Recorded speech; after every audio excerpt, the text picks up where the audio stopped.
Bonjour, nous sommes à la période où les deux poissons rois de nos tables européennes sont très actifs. Le saumon sauvage quitte l'Atlantique et remonte les rivières pour pondre ses œufs.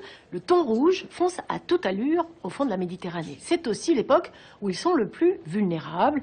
Les pêcheurs connaissent leur route et les attendent au tournant. Jean-Yves Serrand et Loïc Lemoigne, les deux Bretons d'avenue de l'Europe, sont partis à leur rencontre en Irlande et en Sardaigne et on les suit. C'est l'un des derniers ports en Europe où l'on pêche encore le thon rouge de façon traditionnelle. On en pêche moins à cause des quotas, mais on le fait devant les touristes et ça rapporte quand même. Votre cuisine, elle est où? La cuisine, c'est le camion qui est là. Ouais. C'est bien? Ouais, c'est super. C'est rigolo, on y va là. Ouais. Il est sur une île, à plus de 1000 km de ses fourneaux parisiens, le chef Sylvain. Mais il a apporté tous ses couteaux, car aujourd'hui, il est en Coupe du Monde. Et il veut être le meilleur pour préparer un plat devenu rare. Ça, c'est du thon rouge. Ça, c'est du thon rouge, ouais. C'est un produit particulier? C'est un produit magnifique, c'est ce qu'il y a de plus beau, quoi. En plus, là, il a été pêché ce matin, on nous le sort, on nous le donne, c'est juste du rêve. On va faire une petite salade de tomates et thon, comme une salade niçoise. On va pas jeter les arêtes, on va utiliser les arêtes et la tête pour faire un bouillon. C'est comme dans le cochon, moi je suis lyonnais, le cochon tout est bon, dans le thon tout est bon. Le Giro Tonno, la route du thon. Chaque année, fin mai, la petite île de San Pietro, au sud de la Sardaigne, fête le retour du thon rouge en Méditerranée. Par bateau entier, 200 000 gourmets envahissent le paisible petit port de 5000 âmes. Clou de la fête, un concours international de cuisine du thon. Il attire les grands chefs du monde entier. Et en premier, les Japonais, mangeurs de sushi. Mais cette année, un chef français relève le défi.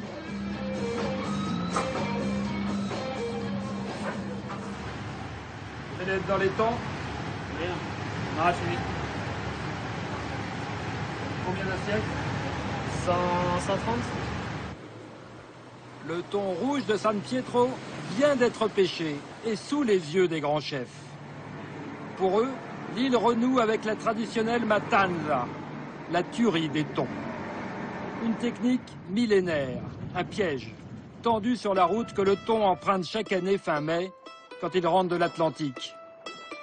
Un grand filet oriente les thons vers une longue madrague, un corridor de chambres de plus en plus étroite, jusqu'à la Camera della Morte, la chambre de la mort. Là, les pêcheurs les plus forts de l'île n'ont plus qu'à relever le filet, où les thons se débattent, en vain.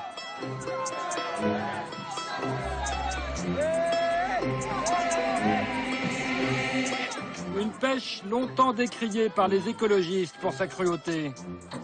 En réalité, il faut sortir le thon au plus vite du filet, où il s'asphyxie.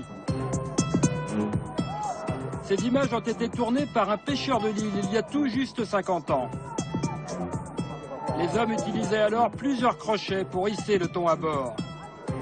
Les thons, comme les hommes, étaient bien plus nombreux.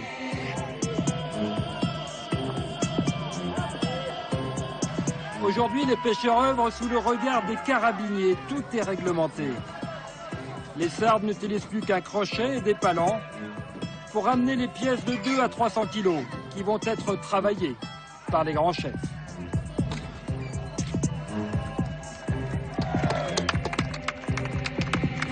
Oui, ça change vraiment quelque chose de comprendre comment c'est fait, d'aller à la source du terroir. Ça nous oblige à respecter encore plus les choses et à en prendre soin et d'apporter encore plus d'attention et de savoir que c'est des ressources qui sont rares et qui sont importantes, qui ont une culture et une histoire. Ça change beaucoup de choses. Ça met du sens dans les choses. Cap sur la tonnerie du XVIIe siècle. Le thon doit être immédiatement saigné pour éviter les toxines. Mais d'abord, il faut peser chaque pièce, sous l'œil inquisiteur de la contrôleuse des quotas. L'Europe fixe le tonnage maximum à pêcher en Méditerranée chaque année. Le thon rouge était en voie de disparition. Grâce au quota, il revient et les stocks devraient être reconstitués vers 2022. Walter, porta un po' la... Chi lo prende? Giuliano est le jeune patron, il comprend les quotas, mais il dénonce une répartition injuste au profit des grands bateaux qui pêchent au large, avec des filets dérivants. Pour lui, ils empêchent la reproduction. Dopodiché è lo Stato. En fait, c'est l'État qui partage le quota attribué à l'Italie. Et il le fait suivant le type de pêche. Et c'est là tout le problème. Parce que l'Europe, elle, recommande de privilégier les techniques de pêche artisanales, qui respectent l'environnement. Alors que l'Italie fait un choix différent. Elle donne 82% de notre quota à la pêche industrielle. Des ancres de madrague à l'abandon. Il y a 10 ans, la tonnerie employait encore 300 personnes dans l'île. Aujourd'hui, 30. Alors, pour trouver un peu d'argent, le jeune patron l'ouvre au tourisme. Visite guidée de l'usine et promenade en mer à 30 €. Le guide explique qu'aujourd'hui, 90% des thons capturés ne sont plus pêchés par une matanza. On les garde vivants dans des cages que l'on remorque jusqu'à Malte pour les engraisser.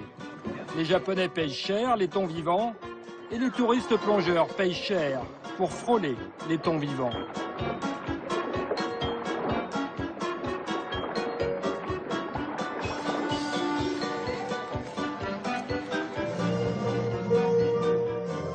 Mais le coup de génie des pêcheurs, c'est le concours annuel de cuisine du thon rouge. La préparation de Sylvain va être goûtée la première par un jury de grands critiques gastronomiques venus du monde entier. Puis par un jury populaire, il a payé le prix fort pour goûter les créations des chefs. Et apparemment, il apprécie le thon rouge à la niçoise. Les Japonais ont pourtant tenté un gros coup avec un burger au thon rouge. Mais pour beaucoup d'Iliens, c'est un crime de lèse-majesté. Le chef italien, lui, l'a joué trop prudent, avec des petits dés de thon à l'huile d'olive. Alors...